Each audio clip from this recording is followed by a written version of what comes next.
All right, friends. So today we are going to be talking about Asus VivoBook gaming laptop.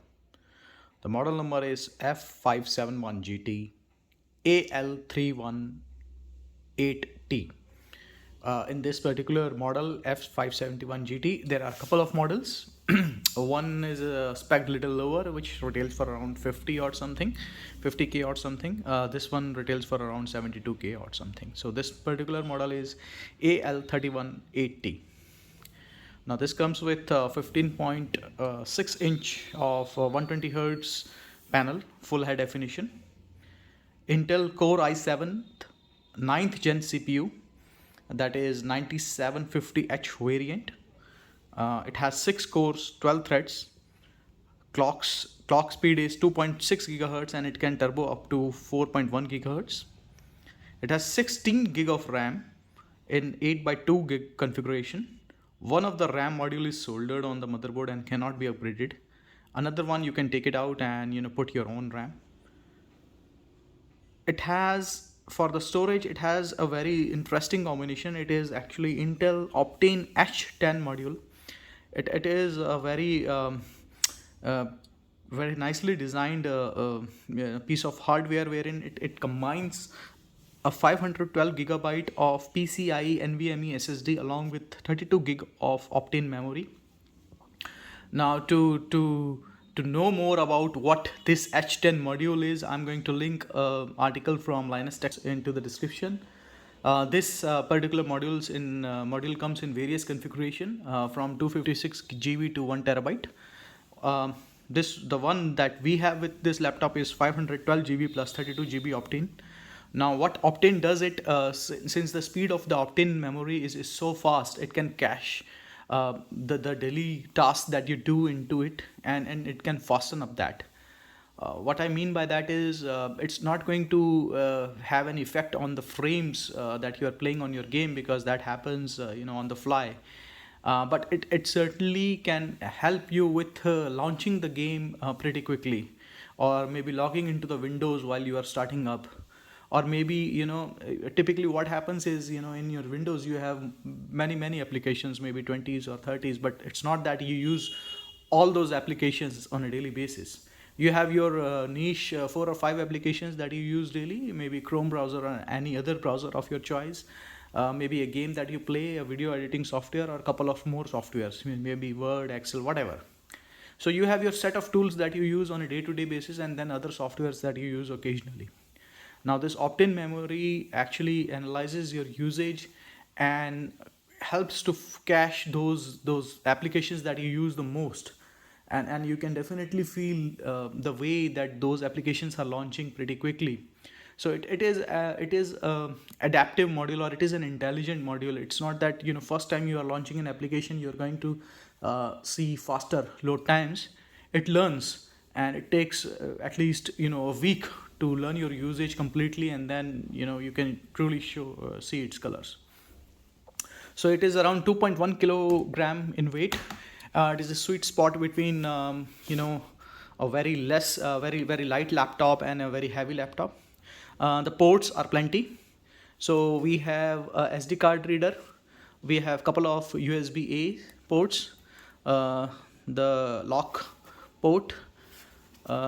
Then on the other side we have 3.5 audio jack.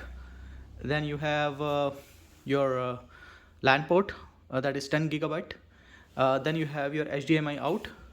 You have USB type 3 port and a USB type C port on the other side. It has 2 cooling fans, and the cooling design is kind of interesting. So when you open up the lid, the hot air comes out from this side, so it blows the hot air upwards. During my point of time of testing this laptop for a couple of weeks now, I haven't felt that this area is getting hot at all, because it throws the air from this point. Maybe this plastic gets little hot to touch, but not extremely hot. And I've seen concerns from other people having said that maybe this screen will get burnt, or maybe it will have adverse effect. But I haven't frankly, been able to find out anything online where it states that, due to prolonged usage the screen was damaged or not. And I'm sure Asus must have done their R&D as well. In fact, I think this is a more better design, because you have less chances of blocking these ports while you're using your laptop, rather than if the vents are on this side or the back side. So that's my take on it. It has a fingerprint scanner to log into your Windows. It uses Windows Hello, and the fingerprint scanner is quite fast, as you can see here. So I bought this laptop from Flipkart in a recently conducted sale. So it retails for around 72,000 here. But at that time I got a deal and I got this laptop for around 65,000, which was a pretty good deal in my opinion. Now this comes with NVIDIA GTX 1650 Ti. It is a good card, and it is very finely placed between entry level card like 1550 and heavier card like RTX 2060. I used to have an earlier laptop from MSI as well as from Lenovo. Both had RTX 2060 cards. And the problem with these laptops are, thermally they are not equipped to handle those hot cards. So what will eventually happen is that, the GPU will thermal throttle down, and because of the heat dissipation, the CPU will throttle down as well. And at the end of the day, you only get 10 or 15% more performance from those cards, vis-a-vis this 1650 GTI. What's more important for me is sustained performance over a longer period, and not a very high frame rate and a dip all of a sudden. So I'm going to show you a few benchmarks that I have run on this laptop to give you an idea of how this performs. So first of all, let's have a look at the Geekbench. So as you can see, the scores, single core score of 1179 and multi-core of 5904. Then let's move to Cinebench. Now Cinebench stresses your CPU the most. We have a very good score of 28 points in Cinebench R20. Now these scores differ in different releases of Cinebench that you are using. So I have a reference point for you. So from Cinebench on database, if you are using a Core i7-9750H, the typical score that any other user will get is 2653. However, you are getting here 28, which is very good, which also tells that the thermal performance of the laptop is great, because it is able to sustain those higher frequency clocks for a longer period of time, hence this good score.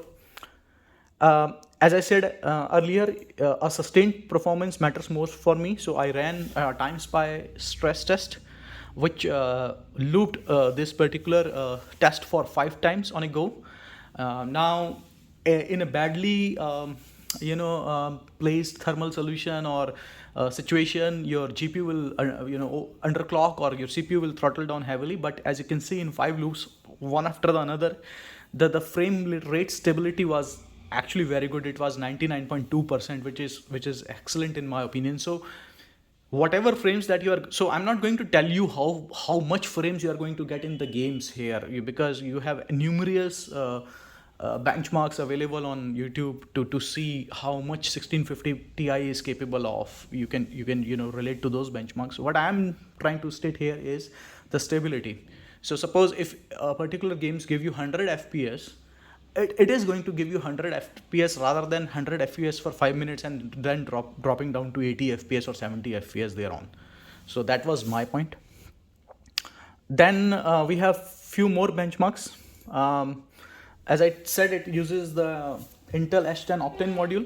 So Intel H10 Optane module is a combination of 32 gig Optane module plus 512 gigabyte of PCIe NVMe SSD all in one.